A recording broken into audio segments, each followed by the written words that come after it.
आज जो हमारा सेशन है वो इस चीज़ पर है कि हमने रीडिंग टेस्ट जो किया है उसका हम पीटीए करेंगे। पीटीए मीन के पोस्ट टेस्ट एनालिसिस करेंगे। जब आप मैंने पहले भी बताया हुआ है कि जब आप कोई भी एग्ज़ाम या कोई भी चीज़ की तैयारी करते हैं तो उसके दो स्टेप्स होते हैं लर्निंग के। पहला स्टेप ये होता है कि जब आप उसको सीख रहे होते हैं, आप उसके स्टेप्स या जो कोई भी प्रोसेस होता है उसका सीख रहे होते हैं, तो उसको स्टेप वाइज आप सीख पाएं। सेकंड होता है कि जब आप उसको, जो आपने स्टेप सीखे हैं, जो प्रोसेस आपने सीखा है, आप उसको इम्प्लीमेंट करते हैं और देखते हैं वो कितना इफेक्टिव किया आपने, उसमें कितनी गलतियां थी, कितनी गलतियां नहीं थी, और जो गलतियां थी वो क्यों हुई और उसको कैसे ठीक किया जा सकता है। तो ठीक है, इस मीन के हम पोस्ट टेस्ट एनालिसिस के अंदर ये चीज़ें सीखेंगे कि जो हमने पेपर अटेम्प्ट किया है उसमें कितने ठीक थे और जो गलत थे वो गलत क्यों थे, वो कैसे ठीक हो सकते थे। ओके, चले जी, ये स्टूडेंट्स के पेपर हैं। ठीक है, मैं आपके साथ शेयर कर रहा हूँ जिसमें हम देख सकते हैं कि उन्होंने ये क्वेश्चंस को अटेम्प्ट किया है। ठीक है, लेड पेंसिल से अटेम्प्ट किया, अच्छी बात ये है। सेकंड ये है कि देखें आपको, शायद मैंने पहले भी बताया था, आज दोबारा से रिवाइज कर देता हूँ कि रीडिंग जो ए पेपर है जिसमें क्वेश्चन नंबर 8 से लेके क्वेश्चन नंबर 20 तक, ठीक है, आपने जो आंसर लिखने हैं पैराग्राफ में से चूज करने हैं। जैसे पैराग्राफ में आंसर लिखा होगा सेम टू सेम आपने लिखना है। सेकंड चीज, नॉट मोर देन 3 वर्ड्स। ठीक है, मैक्सिमम 3 से 4 वर्ड्स हो सकते हैं एक आंसर के। अगर आप किसी आंसर के 4 से 5 वर्ड्स लिख के आ रहे हैं, फॉर एग्जाम्पल जैसे हम यहाँ पे देख सकते हैं, स्टूडेंट ने यहाँ पे 1 वर्ड, 2 वर्ड, 3, 4, 5, 6, ठीक है, तो यहाँ पे 6 वर्ड्स का आंसर लिखा है, तो 6 वर्ड्स का आंसर कभी भी नहीं ठीक हो सकता, नेवर। ऐसा ओईटी पेपर बनाता ही नहीं है कि जिसके अंदर वो आपका 6 आंसर्स का वर्ड हो। ठीक है, मैक्सिमम 3 से 4 वर्ड्स का आपका आंसर हो सकता है। ठीक है, उससे ज़्यादा नहीं होता। ठीक है, तो एक तो ये चीज़ है आपको बताने दी। ठीक है, दूसरा, आप खाली कोशिश करें ना छोड़ के आए। ठीक है, आप जब भी पेपर अपना रीडिंग का देते हैं तो जो आपके क्वेश्चंस अपना 30 सेकेंड ऐसे रखें, लास्ट 1 मिनट, कि आप अपने जनरल नॉलेज यूज करें। फॉर एग्जाम्पल ये देखें, आप यहाँ पे क्वेश्चन लिखा हुआ है, upper limb fracture should be elevated. ठीक है, आप जो अपर लिम्ब हमारे बाजू होते हैं जिसमें, उसको हम एलिवेट कैसे करते हैं। ठीक है, आप उसके लिए कोई भी वर्ड यूज कर सकते हैं। जैसे हम आपको देखें ना, कॉमन सी चीज़, अब लोगों को हम स्लिंग पहनाते हैं। आपको पता है जब पेशेंट के फ्रैक्चर हो जाता है तो हम क्या करते हैं, उसको स्लिंग पहना देते हैं। ठीक है, तो आप जो प्रैक्टिकल कुछ ऐसे क्वेश्चंस होते हैं जो आप अपने प्रैक्टिकल नॉलेज के बेस पे भी कर सकते हैं, जो आप अपने रोजमर्रा की रूटीन में सुन रहे होते हैं, कर रहे होते हैं। मेरे कहने का मकसद ये कि खाली छोड़ना, देखे ना, इसका तो नुकसान ही है। खाली का नंबर भी 0 है, ठीक है, और गलत का नंबर भी 0 है। लेकिन अगर आपने अटेम्प्ट किया है और वो बाई चांस आपका जनरल नॉलेज ठीक था और वो आपने सही आंसर लिख दिया, तो इट्स मीन कि आपके पास चांस है कि आपका 1 नंबर आ जाएगा। ठीक है, मेरी जो प्रीवियस प्रेजेंटेशन है उसके अंदर मैं बताता था स्टूडेंट्स को कि देखें, अगर आपने 29 नंबर लिए हैं, ठीक है, आउट ऑफ 42, अगर आपने 29 नंबर लिए हैं आउट ऑफ 42, तो इट्स मीन कि आपका रिजल्ट क्या आएगा, C+। सो 1 नंबर कितना वैल्यू रखता है, ये खाली छोड़ने का बताने का आपको मकसद ये है कि अगर आप एक गलत खाली छोड़ाते हैं और वो, अगर आप अपने गेस से या अपने नॉलेज से लिखते और वो ठीक होता, तो आप 1 नंबर से C+ से B में जा सकते हैं। क्योंकि जैसे ही आपके यहाँ पे 30 होंगे तो आपका स्कोर क्या हो जाएगा, B+ के अंदर आ जाएगा। ठीक है, इसलिए अपना सारा पेपर आप देखें, आपके 1 नंबर से आपका 1.5 लाख जाया हो सकता है। इमेजिन करें आपको कितनी कॉन्शियस हो गए। देखिए जैसे फाइनल होते हैं ना, वर्ल्ड कप का फाइनल होता है क्रिकेट फुटबॉल, तो प्लेयर क्या कर रहा था कि एक एक शॉट के लिए वो अपनी एफर्ट लगा रहा था, क्योंकि उसको पता था कि इस एक रन ने या इस एक बॉल ने मुझे मैच हरवा देना या जिता देना है। तो आपका भी यही है कि जब आप फाइनल पेपर अपना देंगे, जब आपका रियल एग्जाम होगा, जब आपने फीस पे की होगी, ठीक है, और आप एग्जामिनर सेंटर में पेपर देने जाएंगे, तो आपने हर क्वेश्चन के ऊपर अपना 110% देना है। ठीक है, जितना 110% आप देंगे उतने ही चांसेस हैं कि आप B+ में आएंगे। और अगर आप थोड़ा सा भी अपने आप को लूज कर लेंगे, कंसंट्रेशन ड्रॉप कर देंगे, क्वेश्चंस को खाली छोड़ आएंगे, सेम B और C में भी यही है। ठीक है, बी और सी में भी ये कि खाली नहीं छोड़ना। आप अपने जितने मैक्सिमम कॉन्फिडेंट होके रीड आउट करके क्वेश्चंस को कर सकते हैं करें, लेकिन लास्ट में जब आपके बच जाते हैं तो खाली ना छोड़ें। ठीक है, आप क्या करें, उसको किसी न किसी तरीके से तो फिल करें। ओके, चलिए अब हम आगे चलते हैं। ठीक है, ये एक और पेपर है। अब इसके अंदर मैं आपको चीज़ ये दिखानी थी कि देखें, अगर आपने अपना पेपर, आपने आंसर चूज किया, ये देखिए ये कितनी बड़ी गलती है। सही है, आपने ओवर राइटिंग नहीं करनी। एक चीज मैंने आपको बताई है कि आपने क्या करना है कि आपने खाली नहीं छोड़ना, इंपॉर्टेंट पॉइंट। सेकंड, आपने ओवर राइटिंग नहीं करनी। अगर आप देखिए, अगर ये आंसर ठीक भी हो, फॉर एग्जांपल अब मुझे ये पता नहीं चल रहा पहले कि ये बी लिखा है कि डी लिखा है। फॉर एग्जांपल अगर बी ठीक था और ये मुझे डी लग रहा है, तो आंसर आपका गलत हो जाएगा। और फॉर एग्जांपल अगर आपने लिखा डी है और आंसर भी डी ठीक है, तो लग मुझे ये बी भी रहा है, तो पेपर एग्जामिनर क्या करेगा, आपका ये गलत कर देगा। ये लिखी बड़ी बात है। ठीक है, थोड़ी सी भी वेगनेस होगी, थोड़ी सी भी डाउट होगा, तो वो आपको चांस नहीं देगा। ठीक है, कि उसको तो आपके माइंड का नहीं पता कि आपने गलती से बी कर दिया था या गलती से डी कर दिया था। उसने तो कंसीडर ये करना है कि ये ओवर राइटिंग है, तो over writing is not allowed. ठीक है, आपने ओवर राइटिंग बिल्कुल नहीं करनी है अपने पेपर के अंदर। अगर आप ओवर राइटिंग करेंगे तो उससे भी आपके नंबर जो है कट जाएंगे। ठीक है, उसके आपके नंबर नहीं मिलेंगे। सही हो गया। तो ये एक कुछ इंपॉर्टेंट पॉइंट्स है जो मैंने आपसे डिस्कस करने थे कि आपको पता होना चाहिए। पहली चीज़ आपको ये पता होना चाहिए कि आपने खाली नहीं छोड़ना। ठीक है, सेकंड चीज़ आपको मैंने क्या बताई है कि आपने 3 से 4 वर्ड से ज़्यादा नहीं लिखना। ठीक है, मैक्सिमम आंसर 3 वर्ड्स का ही होता है। मैंने जितने भी पेपर इससे पहले किए हैं, ठीक है, 3 वर्ड्स का आपका पेपर होता है, आंसर होता है, सॉरी। आपने 3 वर्ड से ज़्यादा नहीं करना और खाली नहीं छोड़ना। ठीक है, और आपने ओवर राइटिंग करी। ठीक है, ये तीन तो बेसिक पॉइंट्स हो गए ना।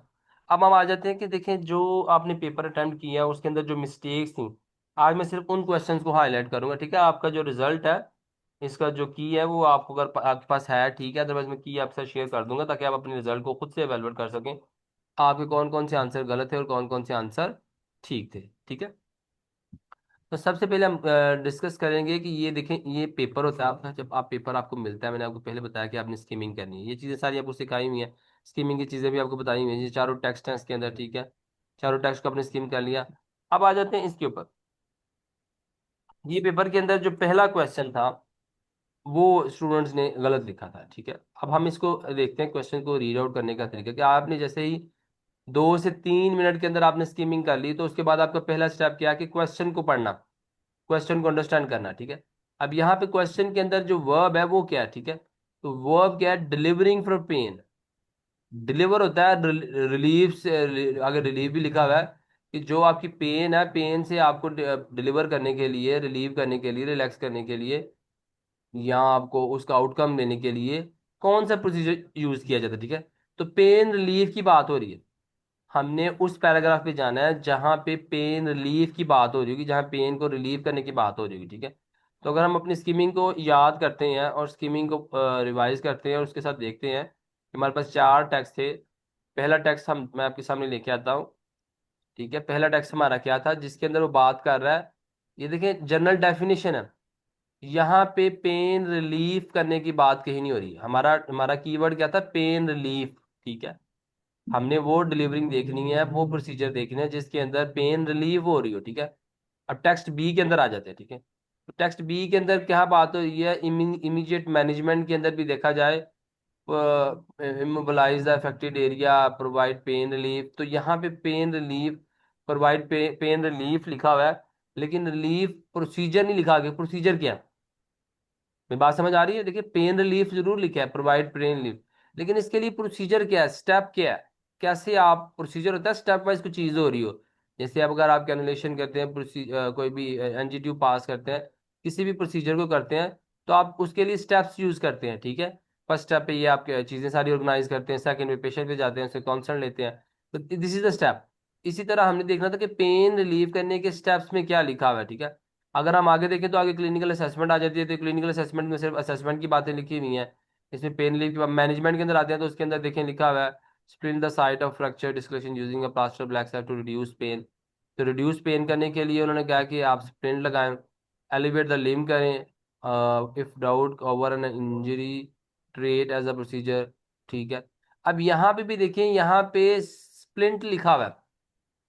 स्प्लिंट को उसने लिखा है कि सिंपली स्प्लिंट द साइड, ठीक है, यूजिंग अ प्लास्टर बैग। और ये रिड्यूस पेन, इसमें प्रोसीजर नहीं है। ठीक है, ये प्रोसीजर नहीं है, ये एक उन्होंने एक एक कह लें कि एक एलिमेंट बताया है, एक फैक्टर बताया है कि बैक स्लैप लगाने के साथ क्या होता है कि आप पेन को रिलीव कर सकते हैं। ठीक है। हमने देखा था कि डिलीवर, कुछ चीज़ हम डिलीवर करेंगे और उससे पेन होगी। अब स्प्लिंट है वो अप्लाई कर देते हैं, वो डिलीवर नहीं करते उसको। ठीक है, हम उसको अप्लाई कर देते हैं। ठीक है। हमने देखना है कि कोई डिलीवरेंस हम करेंगे किसी चीज़ की, कुछ तो उसके साथ क्या होगा, पेन रिलीफ होगी। ठीक है। समो ये डाउटफुल जरूर है, लेकिन इसमें चीज़ ये है कि हमें इसमें डिलीवरेंस की बात नहीं आ रही। ठीक है। तो इफ इन डाउट और इंजरी, ये भी वो डिफरेंट चीज़ है। तो यहाँ पे administer anaesthesia to patient in severe pain, if not allergic give morphine, preferable if allergic to. अब ये देखें, ये भी पेन की बात हो रही है, पेन। तो ये इस पैराग्राफ के अंदर काफ़ी पॉइंट्स हैं जो मैच कर रहे हैं। हम इसको कंफर्म नहीं भी कर सकते, लेकिन चले हम इसको क्वेश्चन मार्क कर लेते हैं। ठीक है। आगे कंपार्टमेंट सिंड्रोम आ गया, ये सारी चीज़ आ गई। ठीक है। अब हमने देखना था कि हमारा डिलीवरिंग और प्रोसीजर, हम मैंने आपको बताया कि अपने कीवर्ड्स पे अपने गौर करना है, जो आपके क्वेश्चन के अंदर कीवर्ड्स होते हैं। तो यहाँ पे क्वेश्चंस में हमारे कीवर्ड्स क्या हैं कि हमने वो प्रोसीजर देखना है जिसके अंदर डिलीवरेंस ऑफ पेन रिलीफ हो रही हो। ठीक है।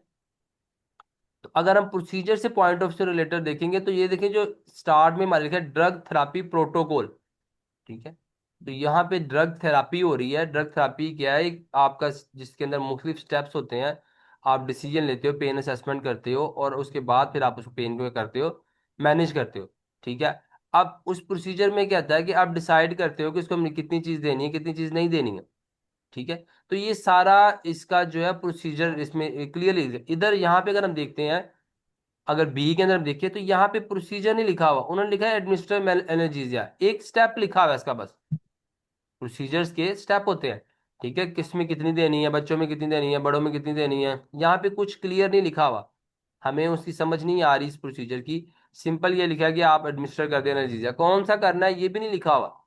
स्प्लिंट है तो वो भी कैसे अप्लाई करना है, कितनी देर के लिए अप्लाई करना है, ये सारे प्रोसीजर स्टेप्स होते हैं। तो वो कुछ भी इधर क्लियर नहीं लिखा। हाँ, पेन मैनेजमेंट जरूर लिखा हुआ है, लेकिन हमने क्या करना है, हमने तो प्रोसीजर्स देखना है कि कौन से प्रोसीजर के साथ जो है ना, कौन से स्टेप्स के साथ पेन रिलीव करनी। तो यहाँ पे लिखा हुआ है कि ड्रग थेरापी प्रोटोकॉल। ठीक है। उसमें वो बता रहा है कि ड्रग थेरापी जो है उसके साथ क्या करते हैं, हम पेन को रिलीव करते हैं। और कौन कौन दे सकता है, पहला स्टेप। अब ये तो प्रोसीजर आ गया। अब एक प्रोसीजर स्टार्ट हो गया है कि अब आपने अगर ड्रग थेरापी देनी है तो सबसे पहला स्टेप क्या है उसका, कि आपके पास ऑथोराइज पर्सन होने चाहिए जो दे सकते हैं। अब जब हम बी के अंदर देखते हैं तो वहां पे हमारे कोई भी नहीं लिखा कि किसने देना है एनाल्जेसिया, नर्स ने देना है, डॉक्टर ने देना है, या पेन नर्स ने देना है, कुछ भी नहीं लिखा। तो यहाँ पे ऑल स्टेप है। पहला स्टेप क्या आता है कि आप सबसे पहले देते हैं कि आपने किस किस कौन दे सकता है। सेकंड है कि उसने देखिए स्टेप्स लिखा है कि आपके पास रूट कौन कौन से हैं। थर्ड है रिकमेंडेड डोज क्या है। ठीक है। चौथा स्टेप क्या है कि ये पूरा प्रोसीजर है एक। आप देखेंगे इसके अंदर चार पांच स्टेप है। पहला, कौन दे सकता है, फिर ड्रग के नाम, उसकी स्ट्रेंथ कितनी होती है, कौन कौन से रूट से जा सकती है, और किस में कितनी देनी है। ठीक है, और किस में कितनी देनी है। ठीक है। फिर आगे इनिशियल डोज कितनी है, स्लो कितनी देनी है, ये सारे ये प्रोसीजर का पार्ट है। और यहाँ पे अगर हम देखते हैं बी के अंदर, तो यहाँ पे पेन रिलीफ की बात हो रही है, लेकिन इसकी प्रोसीजर की बात नहीं हो रही। मैंने आपको बताया था कि जब भी आप क्वेश्चंस को अटेम्प्ट करते हैं, आपको पहले बताया कि आपने उसके वर्ब्स को देखना है, इसके अंदर वर्ब क्या है। तो यहाँ पे डिलीवरिंग हो रही है। ठीक है। तो डिलीवरिंग की बात कहाँ पे लिखी हुई है। अब यहाँ पे देखें बी के अंदर कहीं लिखा हुआ है कि आपने एनाल्जेसिया जो एडमिनिस्टर करना है वो कैसे डिलीवर करना है।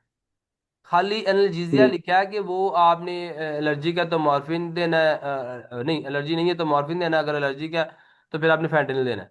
ठीक है। लेकिन ये डिलीवर कैसे करना है ये नहीं लिखा हुआ। तो डिलीवर वाली बात कहाँ पे आ रही है, डिलीवर वाली बात यहाँ पे आ रही है, जिसमें IM, सबकट, IV, तीनों उन्होंने डिलीवर तरीके लिखे हुए हैं। सही है। फिर उसमें अंदर कितनी देनी है, ये भी सारा प्रोसीजर लिखा हुआ है। इस लिहाज से ये मोस्टली स्टूडेंट जितने ने भी किया था उनका क्वेश्चन गलत था। इसमें यह बेसिक चीज सीखने की थी कि जी क्वेश्चन के अंदर वो हमसे पूछ क्या रहा है। मैंने आपको कहा कि जब भी आप क्वेश्चन को अटेम्प्ट करते हैं, क्वेश्चन को अंडरस्टैंड करते हैं, तो सबसे पहले ये सीख देखा करें कि वो मुझसे पूछ क्या रहा है, वो मुझसे चाहता क्या है। आसान लफ्जों में, उर्दू में, अपने जो आपको समझ आ जाए जिसे। तो यहाँ पे हम देखते हैं कि हमें क्लियरली समझ आ रही है कि जो प्रोसीजर है, वो देख रहा है कि प्रोसीजर क्या है कि अगर आपने पेन रिलीव करनी है, पेन रिलीव करनी है, उसकी डिलीवरिंग के कोई प्रोसीजर है, वो क्या है। ठीक है। तो जो पैराग्राफ बी है, वहां पे पेन रिलीव की बात तो हुई है, लेकिन वहां पे डिलीवरेंस और प्रोसीजर्स के कोई स्टेप नजर नहीं आ रहे। ठीक है। अगर डिलीवरेंस का एलिमेंट भी है तो उस डिलीवरेंस के स्टेप्स नहीं लिखे हुए। अगर उस डिलीवरेंस के स्टेप लिखे होते हैं, जैसे स्प्लिंट है फॉर एग्जांपल, तो स्प्लिंट अप्लाई करने के स्टेप्स क्या हैं। ठीक है। पेशेंट का साइज पहले, सबसे पहले डिसाइड करना कि कितने पार्ट को अफेक्टेड है, किस पार्ट को, अपर जो लिम्ब के अंदर कौन सा पार्ट है जिसको एलिवेट करना है, फिर उसको कितनी देर के लिए एलिवेट करना है। ये सारी चीजें या चीजें लिखी होनी चाहिए थी। अगर ये चीजें लिखी होती तो फिर हम इसे कंसिडर करते कि एक प्रोसीजर बताया उन्होंने पेन रिलीव कर डिलीवर करने का। ठीक है।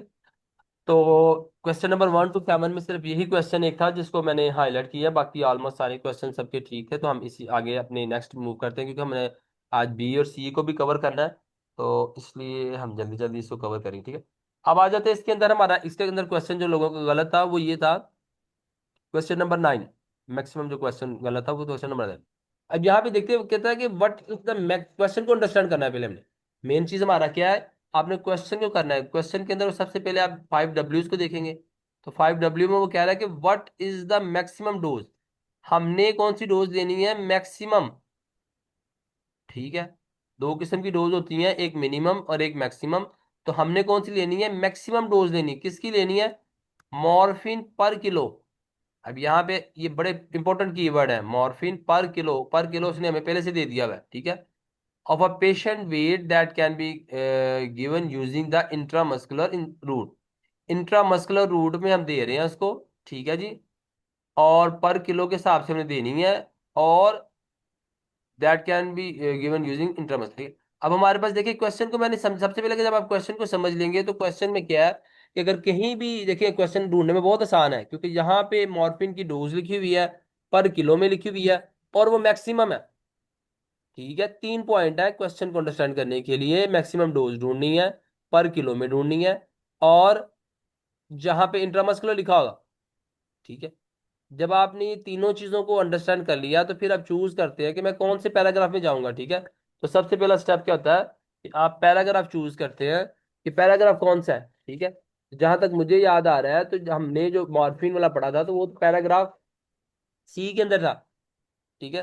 तो सबसे पहले हम किसके अंदर जाएंगे, पैराग्राफ सी के अंदर जाएंगे।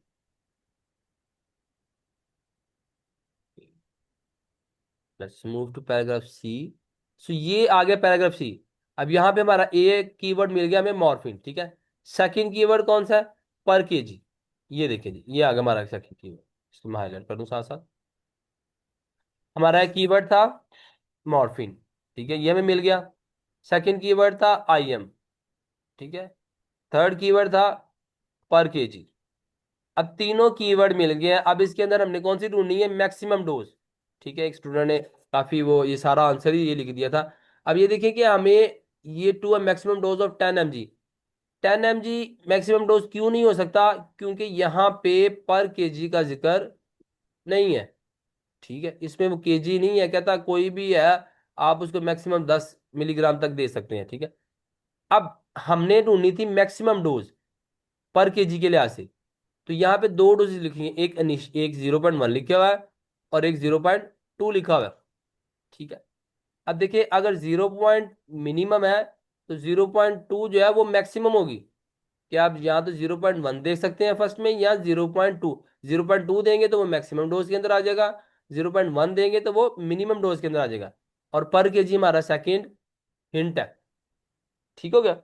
तो कुछ स्टूडेंट्स हैं जिन्होंने गलती ये कर दी थी कि उन्होंने या तो पूरा आंसर लिख दिया था, या साथ पर केजी लिख दिया था। तो मैंने आपको सिखाया था आज चौथी चीज, रीडिंग ए के अंदर चौथी चीज हमने क्या सीखी है कि जितना आंसर रिक्वायर्ड हो हमने उतना लिखना है, और जो चीज ऑलरेडी क्वेश्चन में मेंशन है, ये एक एग्जांपल हमें मिल गई आज, जो चीज ऑलरेडी क्वेश्चन के अंदर मेंशन है वो हमने नहीं लिखनी।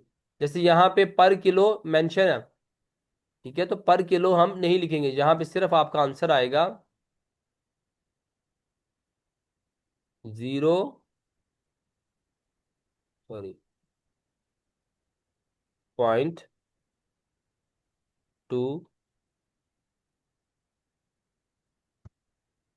ये देखिए बड़ा उन्होंने बहुत मुश्किल भी नहीं था लेकिन इतना इजी भी नहीं था। क्यों? क्योंकि देखिए उन्होंने यहाँ पे पर किलो लिखा है, मिलीग्राम नहीं लिखा। ठीक है, मॉर्फिन की मिलीग्राम नहीं लिखा। तो अगर कुछ लोग खाली 0.2 लिख के आ जाएंगे तो वो आंसर भी गलत हो जाएगा। ठीक है, आंसर कौन सा, जितना देखिए उसने पूछा है, जो चीज उसने पूछी है और एग्जैक्ट उतनी ही लिखनी है, और जो चीज ऑलरेडी क्वेश्चन के अंदर मेंशन है वो हम उसके अंदर नहीं लिखेंगे। ठीक है, देखिए हमारा टाइम अब शॉर्ट हो रहा है, हम जल्दी जल्दी आगे चलते हैं। ये 0.2 जो है मिलीग्राम इसका आंसर था।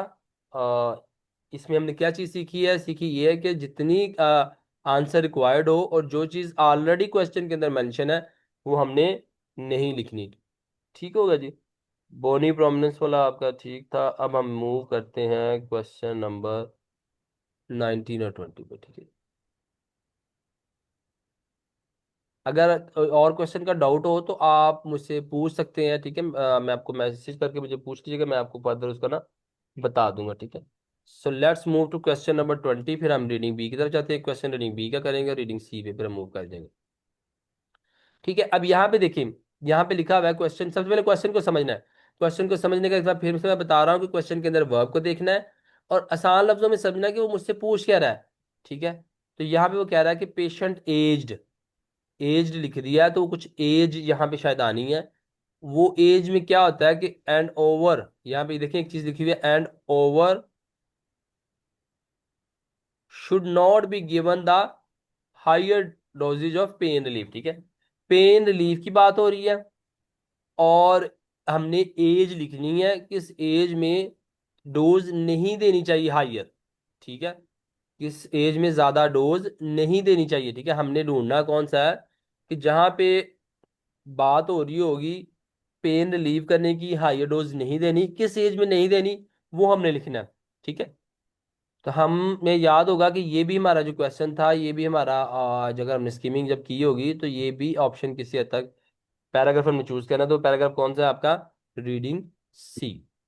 ठीक है, तो रीडिंग सी के अंदर अब हम जाते हैं। तो यहाँ पे हम देख ढूंढना है हमने कि कहाँ पे डोजेस की बात हो रही है कि नहीं दी जा सकती या कम देनी है। ठीक है, इनिशियली ऊपर तो उसने बात की है सारे जितने भी आपके कंसल्टेंट हैं जो दे सकते हैं, रजिस्टर्ड पर्सन हैं जो आपके डोज दे सकते हैं, उनके नाम है। यहाँ पे मॉर्फिन की बात है, यहाँ पे फर्दर डोजेज और एमोनियम की बात है। यहाँ पे आ जाता है। ठीक है, एज का भी जिक्र आ रहा है, ये लिखा हुआ है कि use the lower end of doses.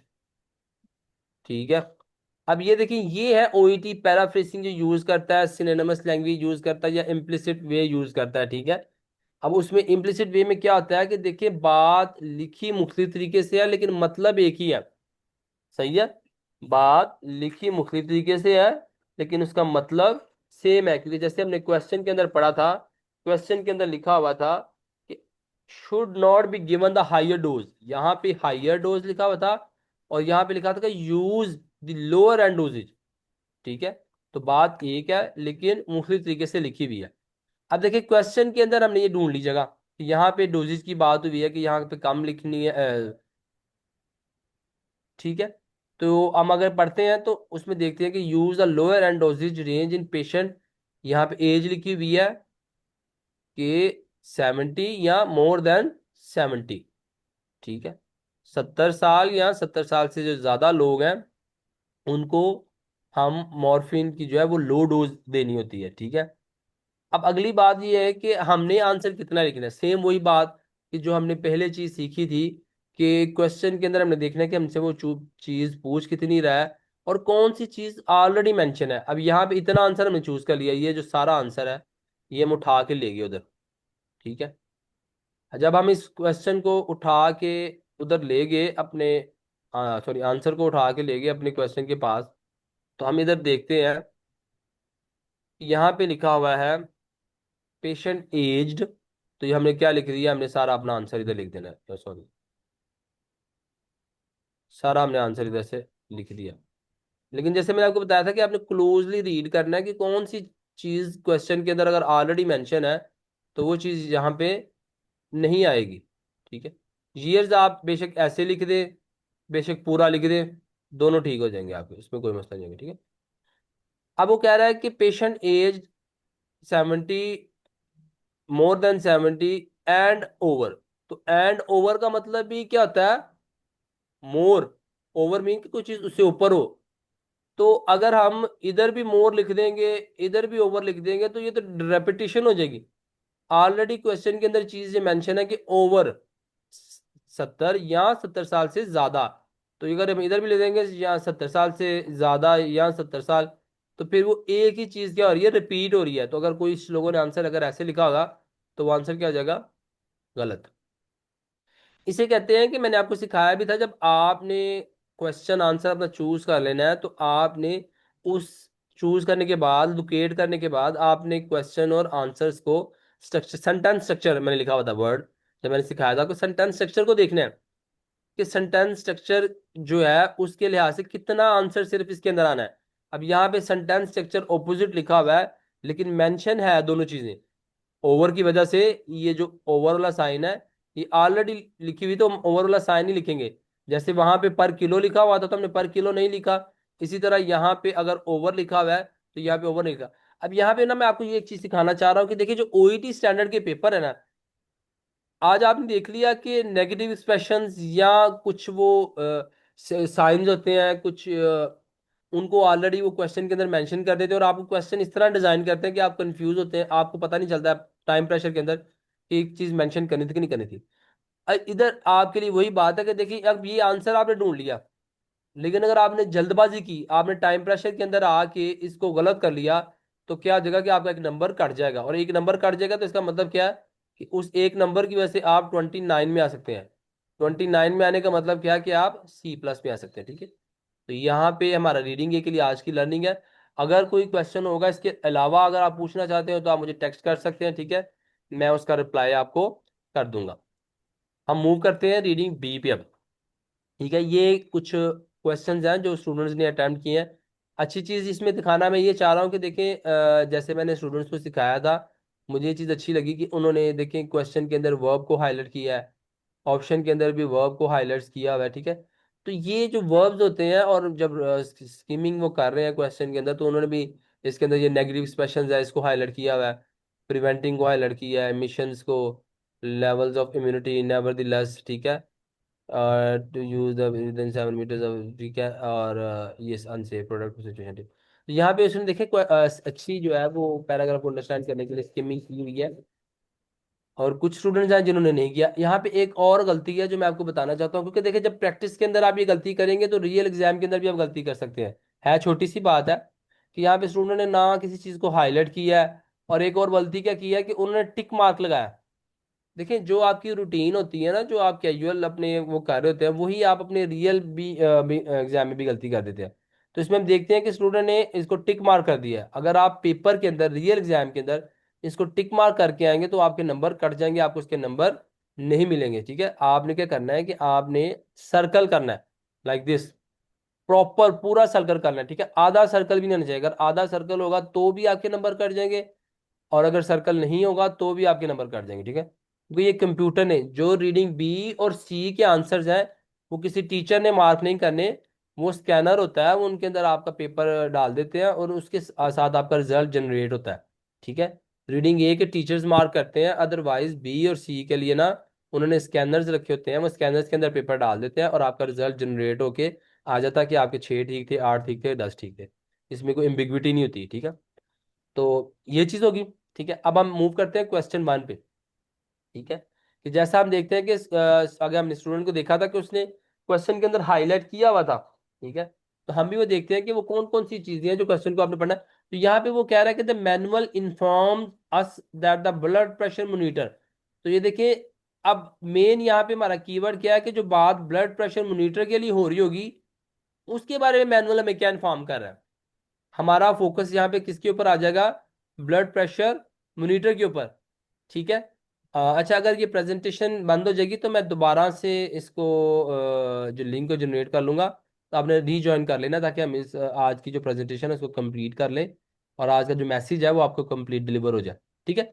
तो कंटिन्यू करते हैं। सबसे पहले रीडिंग बी के अंदर स्टेप क्या था कि हमने क्वेश्चन को अंडरस्टैंड करना है। तो क्वेश्चन को अंडरस्टैंड करने के लिए क्या है कि आपने क्वेश्चन के अंदर वर्ब को देखना है। तो वर्ब के अंदर यहाँ पे क्या है कि इन्फॉर्म्स, कोई चीज इन्फॉर्म हो रही है हमें, तो मैसेज कन्वे हो रहा है। ठीक है, किसके बारे में? ब्लड प्रेशर मोनीटर के बारे में। ठीक है, ब्लड प्रेशर मोनीटर के बारे में जो मैसेज कन्वे हो रहा है हमने वो देखना है, वो कौन सा मैसेज है। पहला पॉइंट क्या है? कहता है कि इज लाइकली टू इंटरफेयर। अब यहाँ पे इंटरफेयर की बात हो रही है कि वो ब्लड प्रेशर मॉनिटर क्या है, वो इंटरफेयर करेगा with the operation of other medical medical equipment. ठीक है, जो ब्लड प्रेशर मॉनिटर है वो क्या करेगा? इंटरफेयर करेगा अदर मेडिकल